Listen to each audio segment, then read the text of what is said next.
মারা যাওয়ার আগে সে নাতনিকে দেখতে চায়, বিজ্ঞপ্তি দিয়ে ভালোবাসা প্রদর্শন করছে। তো এই ঘটনাগুলো দুঃখজনক।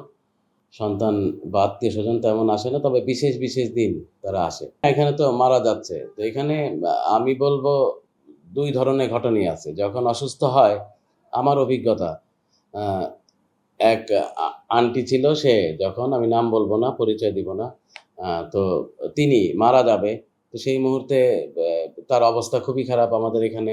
ওয়ালটন ফ্রিজ কিনে অনেকের মতো আপনিও হয়ে যেতে পারেন মিলেনিয়াল। সেরা পণ্যের সেরা অফার। আমরা তার সন্তানদের সাথে যোগাযোগ করলাম, তার সন্তানরা কেউই এভাবে রেসপন্স করলো না। তো মারা যাওয়ার আগে সে বললো শেষ পর্যন্ত সে তার একটু নাতনিকে দেখতে চায়।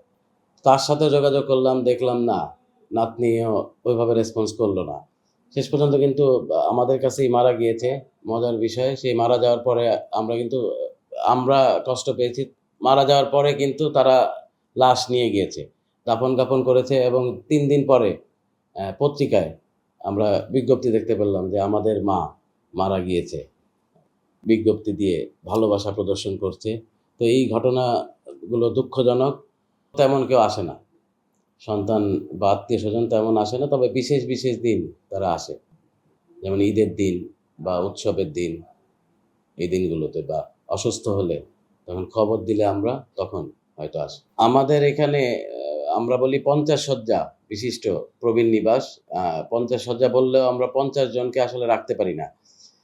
এখন আমরা রাখতে পারি 36 জন প্রবীণকে। কারণ হলো, আগে এক রুমে 2 জন শেয়ারিং ছিল, তো শেয়ারিং বেডগুলোতে এখন রাখা যাচ্ছে না, কারণ প্রবীণরা 2 জন অ্যাডজাস্টমেন্টের সমস্যা হয় এক রুমে থাকলে। তো সেজন্য আমরা সবাইকে সিঙ্গেল রুম দিয়ে দিয়েছি। তো আমরা 36 জন প্রবীণ এখানে বসবাস করছেন। এখানে আসলে আমাদের ওল্ড হোম বা প্রবীণ নিবাস, এটা এই পুরো সেকশনটাই চলছে ভর্তুকি দিয়ে।